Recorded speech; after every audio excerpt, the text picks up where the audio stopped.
I, 40, female, am feeling conflicted about a recent decision I made regarding my family and would like to know everyone's opinion. To start with, my life turned upside down 8 years ago when my husband, Robert, suddenly announced that he was leaving me and the kids.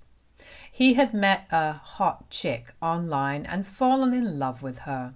His decision came out of nowhere and left me devastated.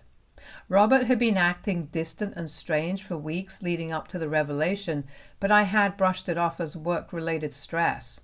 We had been married for over a decade and had stuck by each other through thick and thin. I had known him for half my life, and we had built a family together. The possibility of infidelity had never crossed my mind. One evening, Robert finally confessed that he had met someone. Those words broke my heart. He blurted out that the woman's name was Isabella and she was the hottest woman he had ever seen. He had been talking to her for the past 3 months and they had formed a connection that made him realize he was unhappy in our marriage. Every word he spoke cut through me like a knife, and I felt a mixture of anger and despair swirling in my stomach. He continued to reassure me that he still loved us, but he couldn't deny his feelings for Isabella. He insisted that he needed to meet her in person to see if it was going to go somewhere. I was overwhelmed by a whirlwind of emotions, unable to make sense of what was happening, and it felt like the walls of our home were closing in on me. My voice quivered as I asked him if he was leaving us and the children for this woman. He nodded slowly, saying that although he didn't expect me to understand, he needed to do this for himself. He had given it a lot of thought and he was going to go to meet her and start a new life. He told me that he was ready to support us financially as much as he could, but he needed to follow his heart and meet the love of his life. The world came crashing down around me. I just couldn't believe that my husband was leaving me and our kids for someone he had never met in person. My first instinct was to scream, to plead, to do anything to make him stay, but I looked at his face and I knew that he had already made his choice, and there was no turning back. Robert moved out the following week, leaving me to explain to our children that their father wouldn't be coming back. Emily, at 9 years old, had 1,000 questions, but I had no answers. Nathan, who was only 4 years old then, couldn't fully grasp the magnitude of the situation and clung to me as if he knew that something was terribly wrong. I felt numb and shattered during this time, and my children were the only thing that kept me from drowning in my sorrow. When I first told my family about Robert, they had the same reaction as me. They just couldn't understand why on earth my husband of so many years would do something like this. My parents wanted me to pursue this legally, but at that point in my life, I didn't have a lot to go on, and I still believed my husband would come back to us. Robert's parents looked utterly helpless and broken when they found out their son had left us. They called him multiple times, pleading with him to return to us, but he told them the same story. Eventually, days turned into weeks and weeks into months. I was left to pick up the pieces, both for my sake and for the kids. Our family and friends rallied around us, offering support and a shoulder to lean on. I focused on finding a job so I could provide a stable environment for Emily and Nathan, but the pain of my husband's betrayal lingered. During this time, Robert's parents helped me a lot by offering help financially and babysitting the children if I ever needed a break. 8 years have since passed, and Robert's presence in our lives has dwindled to nothing more than a distant memory. He used to send us money periodically, but other than that, he never contacted me or the children. I have pretty much become a single mother over the years, working tirelessly to provide for my children and give them the love and attention they deserve. Although Emily occasionally remembered her father, she eventually stopped trying to contact him and learned not to bring him up. In contrast, Nathan's recollection was far hazier, so he never even mentioned him. They both have grown up to become remarkable individuals despite the pain of losing their father. Recently, Robert's father passed away unexpectedly and we all attended his funeral. Later, his family lawyer informed us that he wanted to talk to me regarding his will. The lawyer explained that Robert's father had left some money for his grandchildren. While it wasn't a substantial amount, it could help cover my kids' college expenses. I sat down with my children and shared the news that they wouldn't need to fret over college expenses anymore.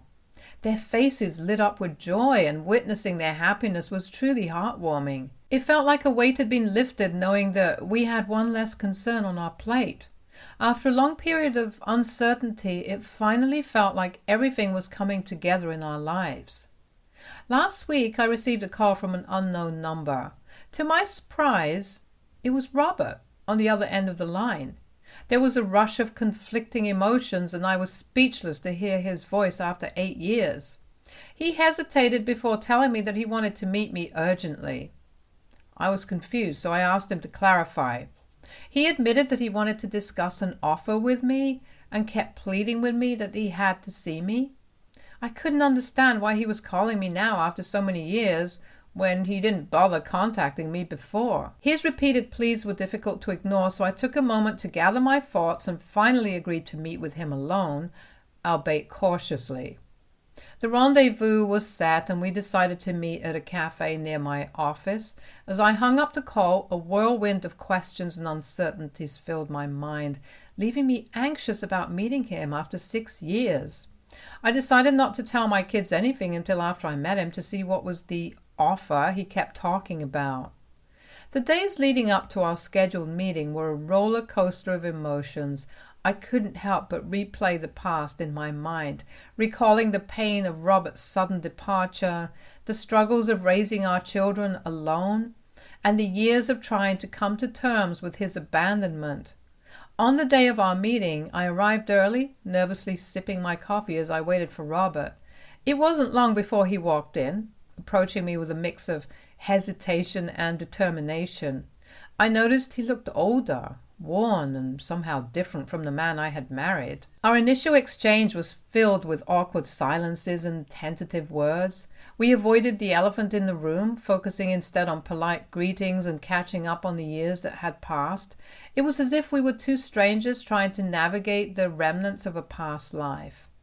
Eventually, Robert gathered his courage and began to explain the reason for his sudden reappearance in our lives. He spoke about how Isabella didn't turn out to be the woman he thought she was. It turns out she was actually a single mother herself, but had never revealed the truth to him until he had left us and was standing in front of her doorstep. Their relationship faced numerous challenges, mainly stemming from her gambling addiction, which led her to squander all of his money. They argued frequently, but Robert had chosen to stand by her, hesitant to give up on someone else again. However, when his father passed away recently, he realized how short life was to remain in an unhappy situation every day. He spoke about how much he missed everyone back here and was disappointed with the choices he had made 8 years ago. Robert continued saying he had thought several times over the years of coming back to us, but didn't have the strength to face us. He then revealed that his father had bequeathed him their lake house, which was this huge property where we used to go for vacations back before Robert left us. He told me he wanted to sell the house, which would allow him to be set for the rest of his life. I nodded quietly, listening to him.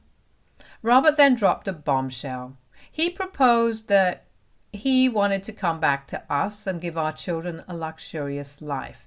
He assured me that I would never have to work again in my life if I accepted him back into our lives. I stared at him in disbelief as he assured me we could live the rest of our lives without worrying about money.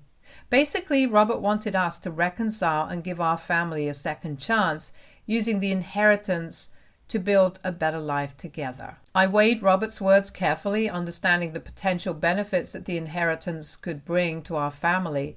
However, it was impossible to forget all the years he had been absent, leaving me to fend for our children. As much as the idea of financial security appealed to me, I couldn't ignore the pain and anger that had built up over the years of his abandonment. So I firmly told him that while I appreciated the offer, I just couldn't forget the last 8 years. I told him that I had been raising the kids alone while juggling work, and while we may not have everything now, we did have a stable life. I told him that I couldn't risk putting myself and my children through the pain again. I wanted to protect them, and I wasn't sure if I could ever trust him not to leave us again. Robert kept pleading with me to reconsider, his eyes filled with desperation, but I knew that if I allowed him back into our lives, I would be taking a huge gamble on our family's stability. My heart ached a bit at the thought of rejecting his offer, especially considering the financial relief it could bring. But I couldn't overlook the emotional scars he had left behind. Since my meeting with Robert, my parents have been asking me to reconsider my decision to reject his offer. They kept telling me that after what he has put us through, the least he could do now was provide me and our children with a better life, free from financial worries and limitations. My parents kept arguing that people can change, and perhaps Robert has realized his mistakes and truly wants to rebuild our family. They think I am being selfish and want me to put my children's comfort above my heartbreak. I've been spending many sleepless nights wrestling with my choice. I haven't been able to bring myself to tell my children about Robert's return. I worry about how they will react to the news and how they will process the idea of their father re-entering their lives after 8 years of absence. I've been questioning my own judgment, torn between the potential benefits of accepting Robert's offer and the memories of our painful past. So, Reddit, am I the a-hole for rejecting Robert's offer and possibly keeping my children and us from a better life? Update 1. In just a few days, I have received thousands of comments and messages from people. I am glad that a majority of you don't think I'm the a-hole. I listened to everyone's advice and decided it was time to have an open conversation with my children about Robert. The last thing I wanted was for him to reappear in their lives, taking them by surprise suddenly. Today, I sat Emily and Nathan down after dinner so I could gently broach the subject with them. I began to tell them about their father's unexpected reappearance and his offer to come back to our lives. Their faces reflected a mix of curiosity and confusion as they tried to understand what I was saying. When I told them that he had inherited the lake house and wanted to sell it to help us financially, their reactions varied. Emily, now 17 years old, exhibited a range of emotions from anger to shock.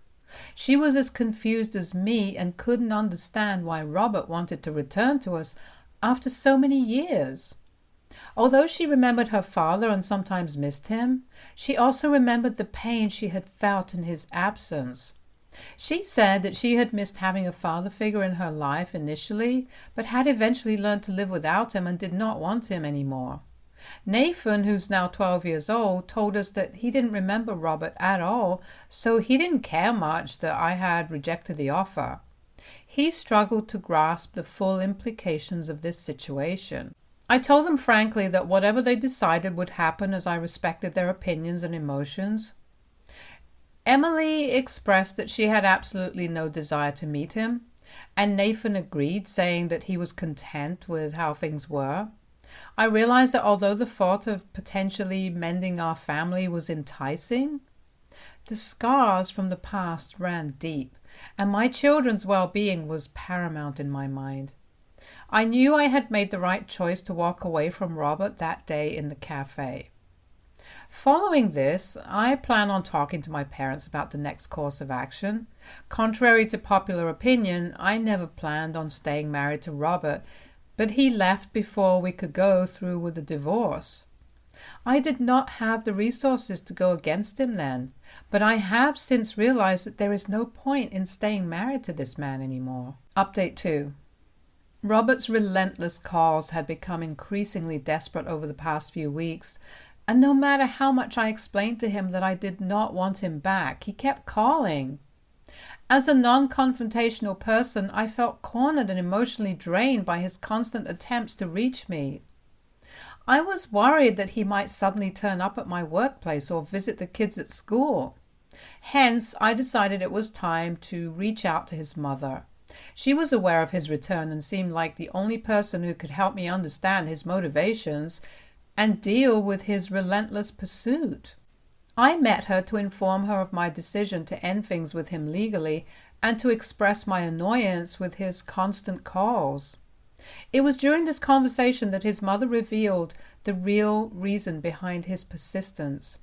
She explained that Robert's father had added a cleverly designed clause when bequeathing him the lake house. He could become the owner of the house if, and only if, he returned to our family. To solidify his claim over the house, I had to sign the papers as well. This revelation left me shocked and dismayed. I finally understood why he had been pursuing me for several weeks. The primary reason he was contacting me was not out of a genuine desire to reconcile or make amends with me, but rather to secure ownership of the house. The whole situation felt like a cruel manipulation of emotions, and I needed to consider my next steps carefully. After discovering Robert's true intentions, I realized it was time to act. I didn't want to stay in a relationship anymore, driven by manipulation and secrets. I have started looking for a lawyer as I write this who can help me prepare for my divorce proceedings immediately. I have also talked with my parents, who regret telling me to reconsider his offer.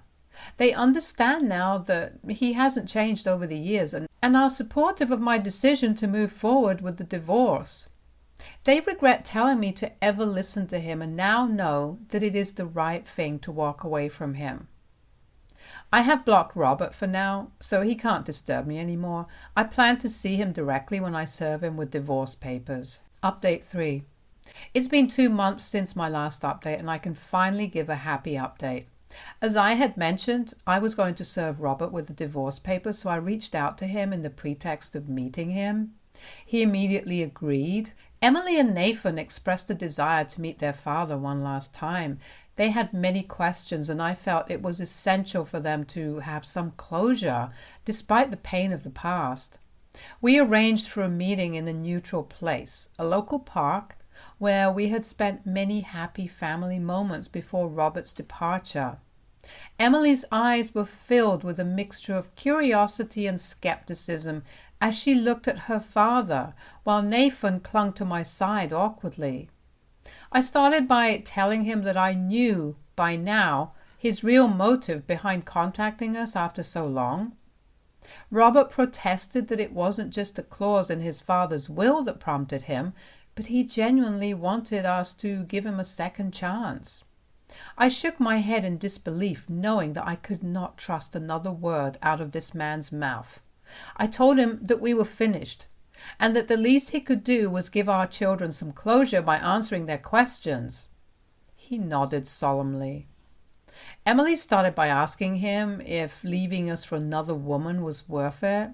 Robert shamefully looked down as he answered that he was lost and had made a terrible mistake. Nathan, with a more straightforward approach, asked him if finding his happiness was more important than leaving his children with his wife. Robert took a deep breath before responding that he thought he wasn't thinking straight at the time, and admitted that he was wrong in leaving us. My children, perceptive and strong, weren't satisfied with just those answers. Robert tried to justify his affair, saying that it was his midlife crisis. As the conversation continued, Robert shared painful details of his life with Isabella, the struggles they faced, and the realization that he had been chasing an illusion. Emily and Nathan listened attentively, although I doubt they believed him. They asked him why he had never kept in touch and if he really regretted leaving us. I could feel the pain in my children's voices. Robert admitted that he had been overwhelmed by his own guilt and didn't know how to face the consequences of his actions. He reiterated that he wanted us to be whole again and that he could provide us with a luxurious life now. As I looked into my children's eyes, I knew that the decision was clear. They did not believe him, just like me, and would not allow Robert to waltz back into our lives, offering money as a quick fix for the damage he had caused. It was a matter of principle. of standing up for the strength and resilience my children and I had shown over the past 8 years in his absence. Determined, I told him that we had moved on from him and did not need him or his money anymore. I served him the divorce papers as he looked at it with a mixture of remorse and disappointment. He pleaded with me that he genuinely wanted to make up for those years, but I was resolute in my decision. He then offered to split the lake house sale proceeding with me, telling me that in this way we could both benefit from it. Emily spoke up that we didn't need his charity money, and Nathan nodded in agreement, adding that we had what we needed to be happy. At this point, I guess Robert finally realized what a huge blunder he had made and started to cry. He kept apologizing to the kids, saying he had made a terrible mistake by leaving us, and he understood that we could never forgive him. That day, as I walked away from the park, hand in hand with Emily and Nathan, I finally felt free. It had never occurred to me the burden I had carried quietly for the sake of my children. It felt good watching my children stand up for me and have my back. Our divorce will proceed as I have decided. I know that it's going to take a while before I am freed of him legally, but in the meantime, I plan on taking some time off so I can spend some time with my children. I plan on taking them to Disneyland, a trip we've been looking forward to for a long time. I want to create beautiful memories with my children, filled with laughter and joy, to help offset the painful memories of the past. I know as long as we have each other, we can face whatever the future holds with strength and resilience. Despite the challenges and emotional turmoil we have faced, my children and I are on a path towards healing and creating a new, stable and honest life. This chapter is far from over, but we are going to be writing our own story from now on, and I am determined to ensure it's one filled with love, trust, and growth. Update 4. Since my last update, I have some exciting news to share. I was promoted at work, and it feels like a huge accomplishment. It took me a long time to reach this position, but I am finally earning a comfortable income that allows me to provide even more for my family. The promotion not only brings financial security, but also the satisfaction of knowing that my hard work and dedication have paid off in the end. Things are going well with the divorce proceedings. I've hired an excellent lawyer who, after finding out the history between my husband and me, is confident that it will be a smooth divorce. Although it may not be a simple process, it is necessary for our closure and a fresh start. My family and friends have stood by my side throughout this time, providing support. Now that I'm earning more than enough, I plan on sending my children to therapy.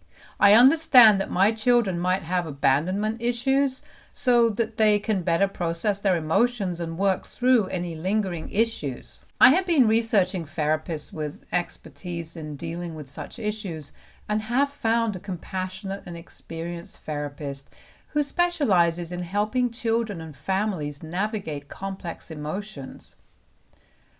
Meanwhile, as a parent, I believe in promoting the exploration of my children's interests other than studies. My daughter Emily has a remarkable talent for art and spends hours creating beautiful paintings that adorn our home. My son Nathan has always had a natural talent for soccer, and we spend our weekends attending his games and cheering him on. I am proud to see my children thriving in their lives. Regarding Robert, we have not been in contact, and I believe it is best to keep it that way. As many of you correctly assumed, his affair partner Isabella unexpectedly contacted me one day.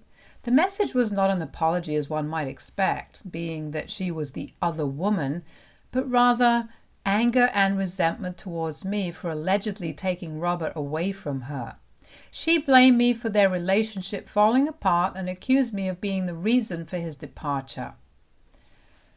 In her messages, Isabella lashed out, calling me names and making hurtful accusations. She questioned my motives and claimed I had manipulated Robert into returning to our family. The messages were aggressive and unsettling, and I couldn't help but feel overwhelmed by the intensity of her anger. I couldn't believe that this woman had the audacity to be angry at me when she was the reason behind my family breaking up 8 years ago. I responded to her, stating that I had no desire to be with Robert and that I was in the process of getting a divorce. I reminded her of the pain and confusion that my family had gone through when Robert left us for her, and told her that she had no right to contact me. I stressed how our lives had been turned upside down all those years ago, and how my children had suffered as a result. I made it clear that I never wanted him back, and if she needed to blame someone, then she should blame herself and her gambling addiction. I blocked her after I sent her the message, and hopefully she won't try to contact me further. I don't want her to mess up the peaceful life my children and I have built. As for Robert's mother, I do talk to her sometimes, as she has always been kind to me. She has expressed her regrets about how things have turned out and wants me to do whatever it takes to be happy. Interestingly, his mother also revealed that due to my decision not to reconcile with Robert, the lake house would not be going to him as his father had intended. This revelation was unexpected, although it also felt deserving. This man's selfish decisions had not only shattered our family, but also another, so it was only fitting that he should suffer. It was time to move forward and leave the past behind. I know it is going to be a challenging journey, but the healing process is well underway. My children are growing and thriving, and our future looks brighter with each passing day. Stay tuned for more stories from Argo Relationships.